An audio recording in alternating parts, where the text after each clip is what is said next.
Hello everyone, ကစစ်ထားလဲနေပြန်လဲကြိုဆိုလိုက်ပါဒီနေ့ reading လေးကတော့ guest တို့ pick up by reading ဖြစ်မယ်။ပေါက်3ခု1 2 3ကို guest ဒီကလေးနဲ့ခွဲမယ်ပေါ့နော်။ပြီးတော့ guest တို့ကြည့်ပေးမယ့်ခေါင်းစဉ်ကတော့ဒါကိုလက်ရှိစဉ်းစားထားတဲ့ connection ပေါ့နော်။ကိုစိတ်ထဲမှာရှိနေတဲ့ specific person ဒီလူနဲ့ပေါ့နော်။ကိုဟာ long term ထိသွားနိုင်မလားဒါမှမဟုတ် short term မှာပဲအဆုံးသတ်သွားမလားဆိုတဲ့ဥစ္စာလေးကို guest တို့ကြည့်ပေးမှာဖြစ်ပါတယ်။ So long term ထိသွားမယ်ဆိုလို့ရှိရင်လဲဒါ married life ထိအိမ်ထောင်ကြတဲ့အထိသူနဲ့သွားနိုင်မှာလားပေါ့နော်ဒါ short term ထိပြီးသွားမယ် short term အတွင်းမှာပြီးသွားမယ်ဆိုရှင်လဲဒါဘာကြောင့်ကွဲကွာသွားမယ်ပေါ့နော်ဆိုတဲ့ဥစ္စာလေးကိုပါ guest တက်နိုင်သမျှထုတ်ပေးမယ်နော်ဆိုတော့ guest တို့အရင်ဆုံး by 1 2 3လေးခွဲလိုက်ရအောင်နော်ကြည့်ရအောင် inspiration sisters spiritual guides angels part 1 part 2 part 3ခွဲပါမယ်ကတိအားကြီးမှာဆိုလို့ guest ကဖာလေးပဲ shuffle လုပ်တော့တာပေါ့နော်အရင်ကဆိုအားချင်းချင်းကြီးလို့ကတိကြီးမှာဆိုလို့ပါလက်ကြည့်ရအောင် part 1 part 2 part 3လေးတွေ guest ကိုထုတ်ပေးပါso part 1လေးကနေစကြည့်မယ်1 2 3 5 6 7 8 9 10 so part 1အတွက်10ကပ်ပေါ့နော် part 2အတွက်လည်း10ကပ်ထုတ်ပါမယ် part 2 10ကပ်တဲ့နဲ့တော့ဒီ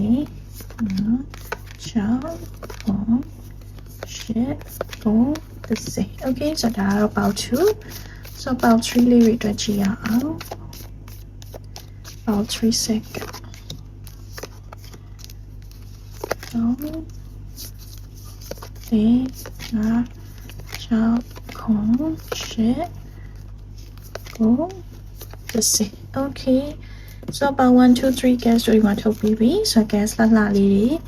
စီမယ်တောင်လေးအတွက်တပုံရိုက်ဖို့ပေါ့နော် so ရွေးပြီးတော့တူတွေကတော့ကိုရထားတဲ့ပေါက်ကိုဓာတ်ရိုက်သွားပြီးတော့ကြည့်လို့ရပါတယ်မရွေးရသေးတဲ့တူတွေကတော့အသက်ကိုလေးရှုသွင်းရှုထုတ်လုပ်ပြီးတော့မျက်လုံးလေးကိုမှိတ်ထားပြီးတော့ခါကြလို့ရှိရင် gas ရွေးတဲ့ပုံစံပေါ့နော် gas အနေနဲ့ pick up ပိုင်းနေရွေးမယ်ဆိုလို့ရှိရင်တော့ gas ကမျက်လုံးလေးကိုမှိတ်တဲ့အသက်လေးရှုသွင်းရှုထုတ်လုပ်တယ်ပြီးတော့ရင်မျက်လုံးလေးကိုပြန်ဖွင့်လိုက်ပြီးတော့ပထမဆုံးကိုယ့်ရဲ့အမြင်အာရုံကိုဆွဲဆောင်လိုက်တဲ့ပေါက်ကို gas ကတော့ရွေးတယ်ပေါ့နော် so ဒီမှာ pal 1 pal 2 pal 3ဆိုတော့တကယ်ရွေးပြီးတော့ခါကြလို့ရှိရင် gas to reading မှာပြန်ပြီးတော့တွေ့ကြပါမယ်နော် bye bye hello ပါ1ကိုရထားသူများအားလုံးမင်္ဂလာပါဆိုတော့ပါ1ရထားတဲ့ cat ကလေးတွေကို gas to ကြည့်ရအောင် so 8 of ankles လေးအရင်ဆုံးကြားထားတယ် strength ကြားထားတယ် the hermit ကြားထားတယ် okay the empress ကြားထားတယ် 9 of wands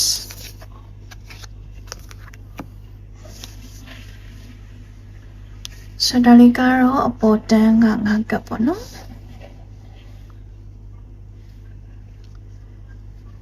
နောက်ထပ်9ကပ်ကိုကြည့်ရအောင် page of coins က reverse ကြားထားတယ်ပေါ်လေးနည်းနည်းလေးတက်လို့ရရင်ကောင်းမယ်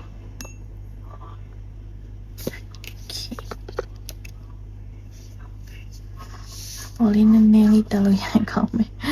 ဆိုတော့ပါ1ဖြစ်တဲ့အတွက်ကြောင့်မလို့ gas ကကတ်ဒီလို့စီရမလဲဆိုတော့ပါ1ကိုထုတ်တော့မှာပဲစဉ်းစားဖြစ်တာချိန်ဖြစ်တာဆိုတော့ပါ1လေးတွေကတော့ပုံမှန်တိုင်းအဲ့လိုပါပဲเนาะဆိုတော့ 10 of ankles က reverse ကြားထားရယ် okay ပြီးတော့ page of ankles reverse ကြားထားရယ် the hierophant ကြားထားရယ် wow the empress ရဲ့အောက်မှာ the hierophant ကြားတာเนาะ page of wands reverse okay gas ကဒီလူတွေက take a break ပေါ့နော် break ခဏယူချတဲ့ energy မျိုးလေးကိုတွေ့ရတယ် နော် break နာယူကြတယ် break နာယူပြီးတော့ပြန်လဲစုံစည်းတဲ့ပုံစံမျိုးလေးကိုတွေ့ရတယ်အရင်ဆုံးဒီဘက်မှာကြည့်မယ်ဆိုလို့ရှိရင် eight of ankles page of coins reverse အခုလောလောဆယ်မှာအဆက်အသွယ်ပြတ်နေတာမျိုးတော့မဟုတ် relationship ကမတိုးတက်ဘူးရက်တက်နေတာမျိုးလေးတွေရှိလိမ့်မယ်ပေါ့နော်အဲ့လိုလေးတွေကို gas မြင်နေနော် relationship ဒီ connection ကရက်တက်နေတယ်ဘာမှလည်းမထူးဘူးတနေ့ပေါ့နော်break you ကိုစဉ်းစားထားရတာမှမဟုတ်ရန်တွေဖြစ်ထားတယ်negative energy ပဲအရန်များနေတယ်ပေါ့နော်ခုလောလောဆယ်မှာအဲ့လိုလေးကို gas တွေ့တယ်ဆိုတော့ဆက်ပြကြည့်ရဲ့အခါမှာ strength က reverse အောက်မှာ ten of swords reverse ပြန်ပြီး healing လုပ်ဖြစ်လိမ့်မယ်ဒီ connection ကလေ the hermit နဲ့အောက်မှာကpage of ankles ကြားထားခြင်းအပြင်တယောက်ကိုတယောက်အပြန်လှန် stock နေရရှိသေးရဲ့နော်ဆိုတော့အကဲအဆက်အသွယ်ပြတ်နေတဲ့ connection ဆိုရင်တယောက်ကိုတယောက်အပြန်လှန် stock နေတယ်ကဲအဆက်အသွယ်မပြတ်သေးဘူးရန်ဖြစ်လို့ခဏ break ယူထားမျိုးပေါ့နော်ရန်ဖြစ်ထားမျိုးပေါ့နော်ဘယ်လိုပဲဖြစ်ဖြစ်အဲ့လိုမျိုးဆိုလို့ရှိရင်တော့တယောက်ကိုတယောက်စိတ်ဝင်စားမှုရှိနေသေးတယ်ပြန်အဆင်ပြေခြင်းစိတ်ပြေလဲခြင်းစိတ်ရှိသေးတဲ့ပုံစံမျိုးလေးကိုတွေ့ရတယ်ဆိုတော့မျောလင်းချက်မဲ့သွားမျိုးမဟုတ်သေးဘူးပေါ့နော်ဒီ connection လေးကနောက်တစ်ခုဒီမှာဒီ empress နဲ့အောက်မှာကတာ hierophant နှစ်ယောက်ကပြန်ပြီးညှိနှိုင်းဖြစ်လိမ့်မယ်နော်တယောက်ကိုတယောက်အချစ်စိတ်လည်းရှိသေးတဲ့ပုံစံမျိုးလေးတွေ့ရတယ်ပြန်ပြီးညှိနှိုင်းဖြစ်လိမ့်မယ်ညှိနှိုင်းဖြစ်တဲ့ခါကျလို့ရှိရင် commitment အကြောင်းဆွေးနွေးဖြစ်လိမ့်မယ်နော် committed relationship တည်သွားနိုင်တယ်ကြွေ relationship ဖြစ်ပြီးသားသူဆိုရှင်လက်ထပ်ဖို့အထီးဆွေးနွေးတာမျိုးဖြစ်နိုင်တယ်နော်မိသားစုဝင်တွေနဲ့မိတ်ဆက်ပေးရမျိုးဆွေးနွေးတာမျိုးတွေဖြစ်နိုင်တယ်လို့ rockets ဒီထဲမှာတွေ့တယ်နောက်ဆုံးမှာကnine of wands လေးက reverse နဲ့အောက်မှာ page of wands ဒီ connection က long term အထိတော့သွားနိုင်တယ်အချိန်ကြာလေးတော့ဖြစ်နိုင်ပေမဲ့ပေါ့နော်တကယ်လက်ထပ်ယူသွားတာမျိုးတကယ်အဆုံးသတ်မှာပေါ့နော်ဒါနှစ်ယောက်ကမိသားစုတွေနဲ့တိုက်ဝန်းဆိုတဲ့ပုံစံမျိုး gas တိတ်ပြီးတော့မတွေ့ထားဘူးเนาะဆိုတော့ energy နည်းနေတာလည်းဖြစ်နိုင်တယ်နှစ်ယောက်ကလေ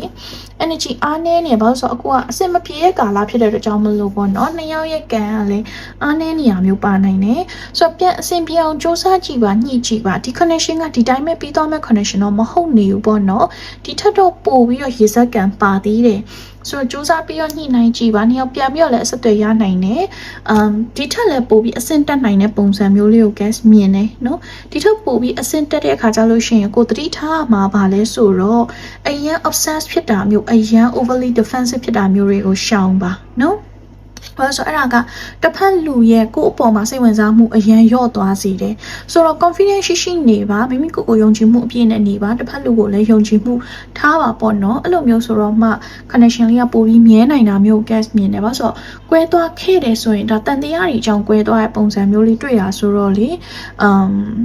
ဘယ်လိုပြောရမလဲကိုရုပ်ဆိုးစေရဲ့ကိစ္စမျိုးတွေမလုပ်နဲ့ပေါ့နော်အရင်သဝင်တူတာမျိုးအရင်ထိန်းချုပ်တာမျိုးတွေမလုပ်ပါနဲ့ရှောင်ပါလို့တော့ gas အကြံပြုချင်ပါတယ် okay ဆရာလေးကတော့ gas ရမြတ်နေကြီးအားလုံးပြောပြထားဖြစ်ပါတယ်အဆင်ပြေဆိုရင် comment ထဲမှာပြောခဲ့ပါနောက်ထပ် reading ဒီမှာလည်းပြန်ပြီးတော့တွေ့ကြပါမယ်နော် bye bye Hello ပေါတူကိုရထားသူများအားလုံးမင်္ဂလာပါဆိုပေါတူရထားတဲ့ကတ်ကလေးတွေကို gas တို့ကြည့်ချရအောင်ဆို death ကဒီမှာ reverse ကြထားတယ် King of ankles ကြားထားတယ် okay ဆိုတော့ဒါလေးကတော့ King of swords ပေါ့နော်ဒီ deck ထဲမှာဒီလိုပဲရေးတာဆိုတော့ဒါလေးက the high priestess reverse ကြားထားတယ် eight of cups okay ဆိုတော့six of coins နှစ်ယောက်ကလေအပေးယူမျှဖို့ပို့ပြီးတော့လိုအပ်နေရပေါ့နော်အပေးယူသိမမျှရဲ့ပုံစံမျိုးလေးကို gas မြင်နေနားလည်မှုလွဲထားတဲ့ကိစ္စတွေရှိနိုင်တယ်တယောက်နဲ့တယောက်မှာပေါ့နော်အဲ့လိုလေးကို gas တွေ့တယ်အပေးယူသိမမျှအောင်ဖြစ်နေတဲ့ဒီ connection ကလေ five of cups ကြားထားတယ် five of coins okay so 5 တွေ gas မြင်နေပေါ့နော်ရှန်နေအရင်ဖြစ်တာဖြစ်နိုင်တယ်တပ်ပါတီ situation တွေရှိနိုင်တယ်နော်ဆိုတော့မှားခဲ့တဲ့အမှားတွေအတွက်နှောင်တရနေတဲ့ connection မျိုးလို့တော့ gas မြင်နေတာတစ်ဖက်လူကနှောင်တရရလည်းဖြစ်နိုင်တယ်ကိုကနှောင်တရရလည်းဖြစ်နိုင်တယ်မစင်စားမစင်ချင်ပဲလှုပ်လိုက်မိတဲ့လှုပ်ရက်တွေချောင်းပေါ့နော်နှောင်တရနေတဲ့ the chariot ကြထားတဲ့ four of wands okay gas ဒီထဲမှာတော့လေအကယ်၍ကိုကပေါ့နော်အရန်နာချင်းခံစားခဲ့ရဆိုရင်ကိုကဒီ connection ကနေရုံထွက်ဖို့စူးစမ်းနေရမျိုးလေးကို gas တွေ့ရတယ်နော်ဆိုတော့ပွင့်လင်းပြောရလို့ရှိရင်လေ long term ထိသွားရဲဆိုရင်ဒီ connection ဝကြွေးဖြစ်နေမှာနော် short term နဲ့ပဲအဆုံးသတ်လိုက်တာကအကယ်ကိုဒါအရင်နာကျင်ရဆိုရှင်ပေါ့နော်ဒါ short term နဲ့အဆုံးသတ်လိုက်တာကိုတော့ပို့ပြီးတော့ကောင်းတယ်လို့ပြောလို့ရတယ်နော် ဘယ်လိုပြောလူတိုင်းကတော့ကိုချစ်တဲ့လူနဲ့အတူရှိချင်တာပေါ့နော်ကိုချစ်ရတဲ့သူကိုပဲကိုလိုချင်တာပေါ့ဒါပေမဲ့ကိုချစ်ရတဲ့သူကကိုပေါ်မှာအရန်ကြီးကိုမကောင်းတာမျိုးအရန်ကြီးကိုသစ္စာတွေဖောက်တယ်ကိုတန်မိုးမထားဘူးเนาะအဲ့လိုမျိုးတွေလောက်တာမျိုးဆိုလို့ရှိရင်တော့ဒါနှစ်ယောက်ကွက်ကွာသွားရဲဆိုတာကိုကောင်းဖို့ဖြစ်လာပေါ့ကိုတော့ပိုကောင်းဖို့ဖြစ်လာလို့တော့ guess မြင်နေเนาะဒီလိုပြန်လာမှာလားနော်ဒါကွဲသွားတဲ့ connection လို့တော့ guess မြင်နေအရင်ချစ်ချစ်နူးနေရမျိုးဆိုလို့ရှင်တော့ဒီပေါက်ကကိုတော့မဟုတ်ဘူးပေါ့နော်တခြားပေါက်ကိုရွေးလို့ရတယ်ဒါကတော့ guess specifically ကိုလုံးဝlong distance ဖြစ်နေတဲ့ connection တွေအတွက်မြင်နေပါဆိုတော့ death က reverse ကြထားရ five of cups king of ankles reverse five of coins နော်နှစ်ယောက်စလုံးကတယောက်ကိုတယောက်ဆုံးဖြတ်ဖို့ကြိုးစားထားတာနော်တယောက်ကိုတယောက်ဆုံးဖြတ်ဖို့ကြိုးစားထားတာနောက်မှတစ်ဖက်ကဆုံးဖြတ်နိုင်ထားတာဘလို့ပဲဖြစ်ဖြစ်ပေါ့နော်အဲ့လိုမျိုးလေးရှိနေတယ်နောက်တစ်ခုကို manipulate လုပ်တာဒီကိုအတုံးချတာဒီကိုနာကျင်အောင်လုပ်တာဒီအများများတယ်လို့ guess မြင်တယ်ဒီမှာဆိုရင်လေ the high priestess က reverse three of coins နော်ကိုအတွက်ထဲမစင်စားပဲလှုပ်ချင်အောင်လုပ်တဲ့ connection မျိုးเนาะဒါမှမဟုတ်ကိုကသူ့ဘက်ကိုမငှဲ့ပဲနဲ့ကိုကလှုပ်ချင်အောင်လုပ်ခဲ့ရလဲဖြစ်နိုင်တယ်ဒါဘလို့ပဲဖြစ်ဖြစ်ပေါ့နော်ဒီမှာဆိုရှင် eight of cups the chariot နော်သူကလုံးဝ move ဖို့ကြိုးစားထားတာနော်ကိုစီကနေထွက်သွားဖို့ကြိုးစားထားတာနော်တော်တော်လေးကိုပင်ပန်းထားတာဒါမှမဟုတ်ကိုက move ဖို့ကြိုးစားနေရနော်တော်တော်ပင်ပန်းနေပြီအဲ့လိုမျိုးလေးကို guess မြင်တယ်ဆိုတော့ဒီ connection လေးကတော့ဒါ short term နဲ့ပဲပြီးသွားလိမ့်မယ်ဒါပေမဲ့တခုရှိတာသူပြန်လာနိုင်သေးတယ်နော်ပြန်လာနိုင်သေးလားဆိုပြန်လာနိုင်သေးတယ်ဆိုတော့ six of coins ချထားတယ် four of wands နော် twin flame connection ဖြစ်နိုင်တယ်သူ့အနေနဲ့ကပေါ့ဒါအချိန်ကြာဝေးပြီးတော့မှပြန်ဆုံတွေ့ရဖြစ်နိုင်တယ်ဒါပေမဲ့ပြန်ဆုံတွေ့ရခါကျရင်သူတောင်းပန်လိမ့်မယ်ကိုပေါ်မှားယွင်းခဲ့တာကြီးကိုပေါ်မတရားခဲ့တာကြီးသူတောင်းပန်လိမ့်မယ်တောင်းပန်ပြီးသွားရင်ဘာဆက်ဖြစ်မလဲဆိုရင်တော့ပွင့်လင်းပြောရင်ဘာမှဆက်ပြီးမဖြစ်တော့ဘူး။ तू ကတောင်းပန်နေကိုကခွင့်လွှတ်လိုက်တဲ့ဒီ connection လေးကပြီးဆုံးသွားတယ်ဆိုတဲ့ပုံစံမျိုးလေးကို guess ပို့ပြီးတော့မြင်နေဒါကတကယ်တော့ပြီးဆုံးတဲ့နယ်ကိုအနေနဲ့လည်းလှချတဲ့နယ်မှုဖုန်းတဲ့နယ်ဆိုတဲ့ connection မျိုးလို့ guess ကြွရပေါ့နော် okay ဆိုတော့ဒါလေးကတော့ဒီလောင်းနဲ့ပဲဒီဘွားကတော့ဒီမျှပဲပေါ့နော်ဖြစ်တဲ့ connection လေးလို့ guess ဒီထဲမှာတွေ့ပါတယ်ဒီထက်လည်းပိုကောင်းပိုအဆင်ပြေရဲ့လူနဲ့တွေ့ရဖို့ guess ကတော့စုမကောင်းတောင်းပေးပါတယ် okay ဆိုတော့ဒီ reading လေးကတော့လောက်ပါပဲအားလုံးပဲ energy ကြိုက်တယ်ဆိုလို့ရှိရင် comment ထဲမှာပြောခဲ့ပါ note reading ဒီမှာလည်းပြန်ပြီးတော့တွေ့ကြပါမယ်နော် bye bye Hello, Baltree ကိုရထားတဲ့သူများအားလုံးမင်္ဂလာပါဆိုတော့ Baltree ရထားတဲ့ calculator ကိုကြည့်ကြည့်ရအောင် Ace of Ankles က reverse ကြထားတယ် Eight of Wands ကြထားတယ် Oh, the Lovers က reverse ကြထားတယ် Okay So, Knight of Coins နော် reverse ကြထားတယ် Six of Cups, oh my godဒီ connection ကတော့ငယ်ချစ်တွေဖြစ်နိုင်တယ်ဒါမှမဟုတ်အချစ်ဦးဖြစ်နိုင်တယ်ပေါ့နော် connection လေးကလေဘာလို့ဆိုတော့အရန်ကိုfresh ဖြစ်တဲ့ soulmate ပေါ့နော်ဒါမှမဟုတ်သူ့ကိုချစ်တဲ့အချစ်မျိုးနဲ့ဘယ်သူ့ကိုမှမချစ်ခဲ့ဘူးဆိုတဲ့ပုံစံလည်းဖြစ်နိုင်တယ်နော် okay အရန်တန်မိုးထားတဲ့ connection လေးကို guys မြင်နေ Queen of Coins ကြားထားတယ် Justice wow okay the Magician okay ဆိုတော့နှစ်ယောက်မှာတယောက်ကတော့နည်းနည်းအနိုင်ယူတဲ့ဘက်ကတယောက်ကအရှုံးပေးရတဲ့ဘက်ကပေါ့နော်။ဒါပေမဲ့တယောက်ကိုတယောက်အရန်ချစ်တယ် wow two of cups oh my god okay two of swords reverse oh ဒါတကယ်ပုံနေရပဲ two of wands reverse long distance ဖြစ်နေတဲ့ပုံစံမျိုးလေးရှိနေတယ်အနာဂတ်ကဝေဝါးနေရယ်เนาะအနာဂတ်မှာဘာဆက်ဖြစ်မလဲဆိုတာကိုအတိအကျပြောလို့မရအောင်အနာဂတ်ကအရင်ဝေဝါးနေရယ်ဘာမှမဆိုဖြစ်သွားနိုင်တယ်ပေါ့နော်ပြန်လဲအဆင်ပြေခြင်းနဲ့နှစ်ယောက်စလုံးကပေါ့နော်ဒါကို manifest လုပ်နေရလဲဖြစ်နိုင်တယ်နှစ်ယောက်စလုံးကလေအဆင်ပြေခြင်းစိတ်ရှိရလို့ guess မြင်နေဆိုတော့စူးစမ်းကြည့်ပါ guess ကတော့ဒီ connection မှာ positive vibe လေးတွေရတယ်ပေါ့နော် positive energy လေးရတယ်အဆင်ပြေနိုင်တယ်လို့တော့ guess မြင်နေပြီးတော့ဒီနှစ်ယောက်သာစူးစမ်းရင်ပေါ့နော်တကယ်ကိုအဆင်ပြေနိုင်တယ်လို့ guess ယုံကြည်ရပေါ့နော်ဆိုတော့ဒီ connection တွေကလူတွေကို guess ယုံကြည်ရဘာလို့လဲဆိုတော့ the Magician Justice two of cups Queen of Coins Eight of Wands Knight of Coins Six of Cups เนาะအဓိကဒီ Six of Cups လေးကတော့လုံးဝ highlight ပဲဘာလို့ဆိုတော့ Six of Cups က soulmate energy မျိုး soul connection soul bonding တခုရှိရဆိုတဲ့ energy မျိုးလေးတွားတာပေါ့နော်ဆိုတော့နှစ်ယောက်ရေစက္ကန့်ကပြတ်သွားတာမျိုးမဟုတ်သေးဘူးဒါလက်ရှိ connection ရှိနေတဲ့တွေလည်းဖြစ်နိုင်တယ်ကဲ connection ဝေးနေရဆိုပြန်ဆက်တွေရနိုင်တယ်နော်ဆက်တွေ2026ထဲမှာပြန်ပြီးတော့အဆက်တွေရနိုင်တယ်အဆက်တွေရရဲ့ခါကျလို့ရှိရင်လည်းလုံးဝနှစ်ယောက်ကအရန် chemistry မိတယ်အရန် chemistry မိတယ်ဆိုတော့တယောက်ကိုတယောက်ပေါ့နော်နည်းနည်းအနိုင်ယူခြင်းတဲ့ energy လေးတွေကြောင့်ဝေးကွာနေတဲ့ပုံစံမျိုးတွေ့ရတယ်နော်တယောက်ပေါ်တယောက်မာနတွေထားတာတယောက်ပေါ်တယောက်အတားထားတာတယောက်နဲ့တယောက်ပြိုင်တာဆိုင်တာเนาะအဲ့လိုလေးအကြောင်းဝေကွာနေဒါပေမဲ့ဒီ connection ကတကယ်ကို long term ထိသွားပြီးတော့တကယ်ကိုအဆင်ပြေနိုင်တဲ့ connection မျိုးเนาะဆိုတော့သူနဲ့စူးစမ်းကြည့်ပါเนาะစူးစမ်းကြည့်ပါလို့တော့ guess ပြောချင်တယ်ဒီမှာ ace of ankles က reverse အောက်မှာက queen of coins အခုချိန်မှာဆက်သက်ပြတ်နေရမျိုးဒါမှမဟုတ်ဟိုတယောက်ကြည့်မရဘူးလို့နည်းနည်းလေးတည်ရမလားလို့သူနဲ့ပတ်သက်ရင်းနဲ့ feeling က off ဖြစ်နေ guess ရေဟုတ်ရလားဆိုတဲ့ပုံစံမျိုးပေါ့နော်ဖြစ်နေနိုင်တယ်ဒါပေမဲ့ guess ကတော့ယုံကြည်ပါဒါဒီ connection လေးအပေါ်မှာယုံကြည်ပါပေါ့နော်အဲ့လိုမျိုးဆိုရှင်အများကြီးဆင်ပြေလာနိုင်တယ်လို့မြင်တယ်ဒီမှာဆို 8 of wands ကြာထားအောက်မှာက justice ဒီတစ်ခါပြန်တွေ့ရခါကြလို့ရှိရင်